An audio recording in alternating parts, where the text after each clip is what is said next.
Hello and welcome to my class of business studies.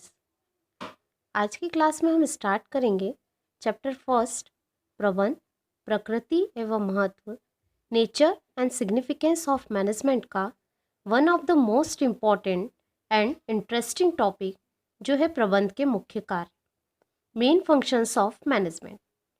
ये topic इसलिए भी important है क्योंकि इसके हर एक फंक्शन पर बेस्ड एक चैप्टर आगे आपको सिलेबस में पढ़ना है।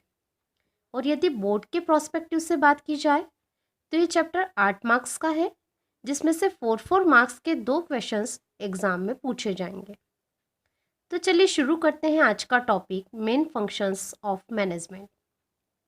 एक्सपर्ट्स द्वारा प्रबंध के कार्यों को मुख्य रूप से 6 भागों में क्लासिफाइड किया गया है: नियोजन, संगठन, नियुक्तियां, निर्देशन, समन्वय और नियंत्रण। प्रबंध के इन कार्यों को हम एक एग्जाम्पल से समझते हैं। मान लीजिए बहुत दिनों से आपके परिवार में कोई गेट टुगेदर नहीं हुआ, तो फैमिली के सभी मेंबर्स ने डिसाइड किया कि क्यों ना किसी फैमिली मेंबर के बर्थडे को सेलिब्रेट करने के लिए एक पार्टी अरेंज की जाए। पार्टी कब होगी, कौन से गार्डन में होगी, पार्टी के लिए किस किस को इनवाइट किया जाएगा, खाने का मेन्यू क्या होगा, इन सब बातों पर विचार होने लगा। यही है प्रबंध का पहला कार्य, नियोजन यानी प्लानिंग। नियोजन का अर्थ है किसी भी काम को करने से पहले उसकी पूरी रूपरेखा बना लेना। क्या काम करना है, कब करना है, कैसे करना है, काम को करने के लिए किन किन व्यक्तियों या वस्तुओं की जरूरत होगी, इन सब बातों का पहले से निर्धारण करना ही नियोजन है।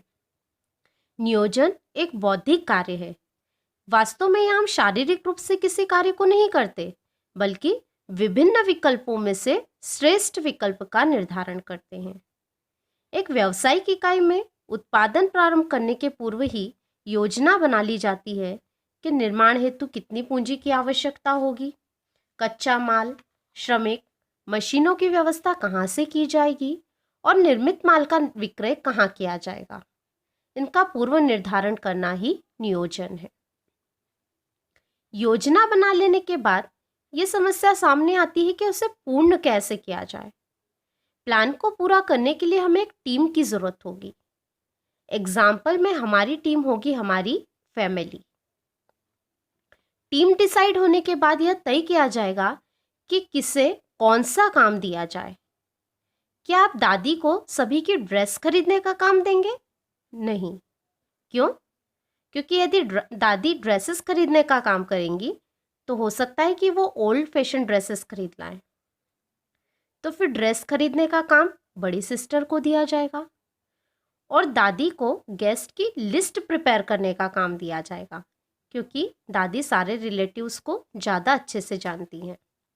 यानी जो व्यक्ति जिस काम को अच्छे से कर सकता है उसे वह कार्य सौंपा जाएगा। यही है प्रबंध का दूसरा कार्य, संगठन यानी ऑर्गेनाइजेशन। संगठन का आशय नियोजन के अंतर्गत निर्धारित लक्ष्यों की पूर्ति करने वाले तंत्र यानी सिस्टम से है। संगठन में हम संस्था हेतु एक सिस्टम का निर्धारण करते हैं। संस्था में कितने विभाग होंगे, जैसे क्रय विभाग, विक्रय विभाग, उत्पादन विभाग आदि, और प्रत्येक विभाग के अंदर कितने कितने उप विभाग या व्यक्ति कार्य करेंगे। संगठन में मुख्य रूप से 2 कार्य किए जाते हैं। पहला, कार्य विभाजन, वर्क डिस्ट्रीब्यूशन। इसमें हम विभिन्न व्यक्तियों को उनकी योग्यता के हिसाब से कार्य सौंपते हैं। और दूसरा है अधिकार एवं उत्तरदायित्व सौंपना, establishment of authority and responsibilities. संगठन का निर्धारण इसलिए भी आवश्यक है जिससे एक व्यक्ति एक ही कार्य करे और गलती होने पर उस व्यक्ति को हम उत्तरदायी ठहरा सके। पार्टी की पूरी प्लानिंग हो गई, फिर हमने सभी सदस्यों को कार्य और अधिकार भी सौंप दिए, यानी संगठन का भी निर्धारण हो गया। हमने बड़ी सिस्टर को ड्रेसेस खरीदने का काम दिया था, फिर वो अलग अलग बुटीक वालों की तलाश करेगी और फिर अच्छी तरह से जांच कर जो उनमें से बेस्ट होगा उसे ड्रेसेस के लिए अपॉइंट करेंगी। इसी तरह से जिसे खाने की व्यवस्था का काम दिया गया था वो अलग अलग कैटरर्स से बात कर भाव, क्वालिटी आदि के आधार पर बेस्ट कैटरर्स को अपॉइंट करेंगे। ये प्रक्रिया कहलाती है नियुक्तियां यानी स्टॉफिंग। नियुक्तिकरण में प्रबंधक संगठन के लिए योग्य व कुशल व्यक्तियों की नियुक्ति करता है। नियुक्तिकरण की प्रक्रिया में पहले हमारी संस्था के जो खाली पद हैं उस पर काम करने के इच्छुक लोगों से आवेदन मंगवाए जाते हैं। यह प्रक्रिया भर्ती कहलाती है। फिर एक पद के लिए जब बहुत से लोग आवेदन देते हैं तो ऐसी स्थिति में इंटरव्यू आदि विधियों से सर्वोत्तम व्यक्ति का चुनाव कर उसे कार्य पर रखा जाता है। यह प्रक्रिया चयन यानी सिलेक्शन कहलाती है। नियुक्तिकरण के पश्चात उसे प्रशिक्षण यानी ट्रेनिंग भी दी जाती है। प्रबंध का अगला कार्य है निर्देशन यानी डायरेक्टिंग।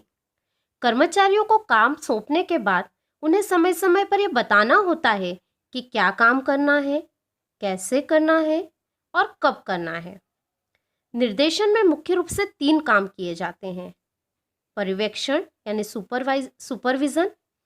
इस कार्य में कर्मचारियों के कार्यों का निरीक्षण किया जाता है और यदि उन्हें कोई समस्या होती है तो उसका समाधान किया जाता है। दूसरा है अभिप्रेरण यानी मोटिवेशन। अभिप्रेरण में कर्मचारियों को ज़्यादा से ज़्यादा और अच्छे से अच्छा काम करने की प्रेरणा दी जाती है। इसके लिए अच्छे काम पर पुरस्कार और बुरे काम के लिए दंड आदि विधियों का प्रयोग किया जाता है। और तीसरा है संप्रेषण यानी कम्युनिकेशन। इसमें प्रबंधक अधिकारियों के संदेशों को कर्मचारियों तक एवं कर्मचारियों के संदेशों को अधिकारियों तक पहुंचाता है। प्रबंध का अगला कार्य है समन्वय यानी कोऑर्डिनेशन। दादी ने 300 मेहमानों की लिस्ट बनवाई और अंकल ने कार्ड्स बांट दिए 400 लोगों को। अब क्या होगा? खाना कम पड़ जाएगा, पार्टी का अरेंजमेंट बिगड़ जाएगा। ये समस्या क्यों आई? क्योंकि हमारे संगठन के दोनों विभागों के बीच तालमेल यानी समन्वय नहीं था। समन्वय का आशय है विभिन्न कार्यों व व्यक्तियों के बीच सहयोग और संतुलन बनाए रखना। समन्वय के द्वारा सभी कर्मचारियों में इस प्रकार सहयोग स्थापित किया जाता है कि सभी एक ही दिशा में एक ही लक्ष्य की प्राप्ति के लिए कार्य करें। समन्वय के अभाव में एक अच्छा नियोजन भी सफल नहीं हो सकता। प्रबंध का अगला और अंतिम कार्य है नियंत्रण यानी कंट्रोलिंग।